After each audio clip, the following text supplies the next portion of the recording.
compromisso para com Deus, para com a sociedade e para com a paternidade. Uma vez que a pessoa deseja, escolhe ser pai, ele tem que entender que a partir dali ele vai viver em função da sua escolha. Então ele não pode querer ser pai e continuar sem responsabilidade, sem compromisso. Ele não pode assumir a paternidade sem o ônus da paternidade. Então os nossos jovens, adolescentes, os pais da modernidade, eles são pais e ao mesmo tempo não querem compromisso. Eles querem viver totalmente independentes da sua paternidade. E isso é complicado. É complicado porque o crescer desta criança, deste ser que veio ao mundo, vai ser exatamente complicado, conflitante lá na frente. Por isso que devemos atentar para isso. Uma vez que decida ser pai, precisa assumir a responsabilidade. Precisa se comprometer para com isso. Eu trouxe aqui para vocês 3 passos ou 3 coisas essenciais que devemos saber sobre o ser pai. A primeira delas é: um pai bom não é sinônimo de pai perfeito, não é perfeito, até porque não existe nenhum pai perfeito, não existe. Só existe um que é o nosso Pai Celestial, só Ele é perfeito. Aqui na terra todos são imperfeitos.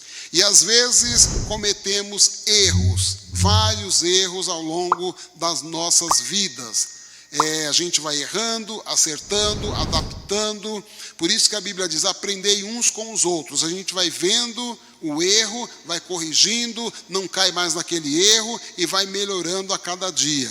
Então tem família que começou errado, depois vai acertando, depois vai ajustando e tudo fica bem. Tem outras famílias que infelizmente abriram as portas e deixa acontecer naturalmente, deixa seguir o curso da natureza, e aí o resultado é choro, é lamento, é tudo aquilo que a gente já sabe que acontece. Vamos ver alguns exemplos pela Bíblia de um pai bom que não é perfeito. 1 Samuel 3,13 vai nos dar o exemplo de Eli.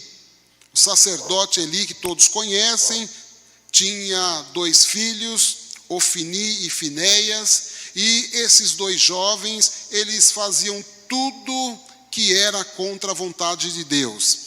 E a Bíblia vai nos mostrar, vai nos deixar claro que o sacerdote Eli, mesmo sabendo que os filhos estavam errados, ele passava a mão, ele apoiava, ele defendia os seus filhos. E aí vocês sabem que o sacerdote Eli teve um fim terrível. Tudo por conta dessa manipulação que tinha, escondendo as coisas, mudando as situações, apenas para beneficiar os seus filhos. E aí diz o texto aqui de 1 Samuel 3,13, diz assim: porque eu já lhe fiz saber que julgarei a sua casa para sempre, pela iniquidade que ele bem conhecia, porque, fazendo-se os seus filhos execráveis, não os repreendeu. Aí o texto vai dizer aqui: eu trarei juízo à sua casa pela iniquidade, pelo pecado, pelo desvio de conduta que ele bem conhecia. Ele quem? O sacerdote Eli. Mas ele preferiu fechar os olhos e deixar a coisa acontecer. Tudo para não disciplinar, tudo para não corrigir o filho. Porque, na verdade, ele queria ser amigo do seu filho, ele queria compactuar com seus filhos para que não perdesse ali o controle, entre aspas, dos seus filhos. E aí o texto vai dizer que eles eram filhos execráveis. Essa palavra quer dizer abomináveis, filhos imprestáveis para Deus e para a sociedade. E aí eu quero que você preste bem atenção nestes termos, porque eles vão nos orientar durante a vida.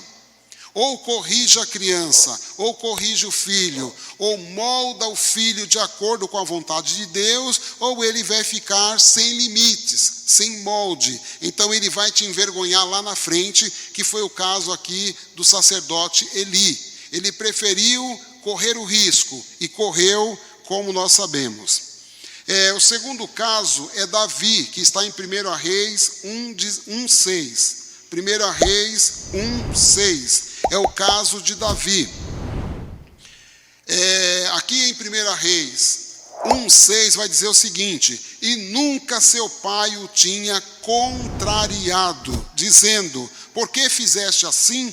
E ele era também muito formoso de parecer, e Agagite o tivera depois de Absalão.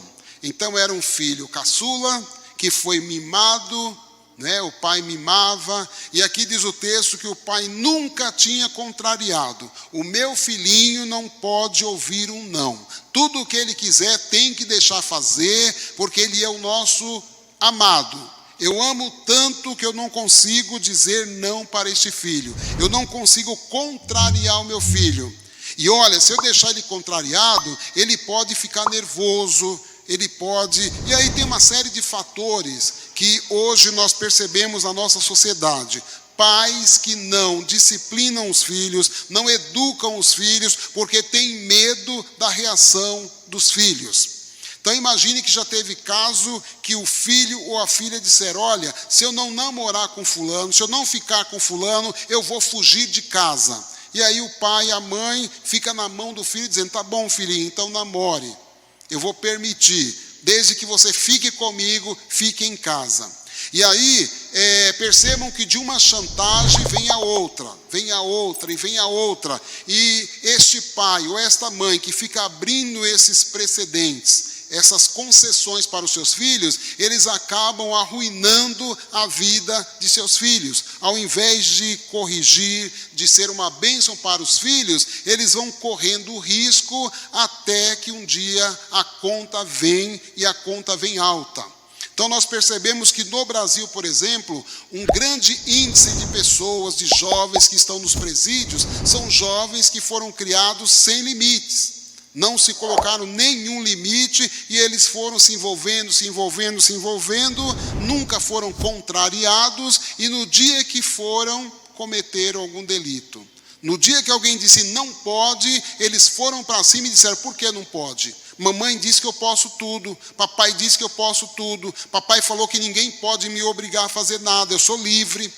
E aí papai e mamãe agora têm que visitá-los no presídio, preso num lugar onde eles vão ter que ficar guardados ali para não começar ou não continuar praticando estas coisas.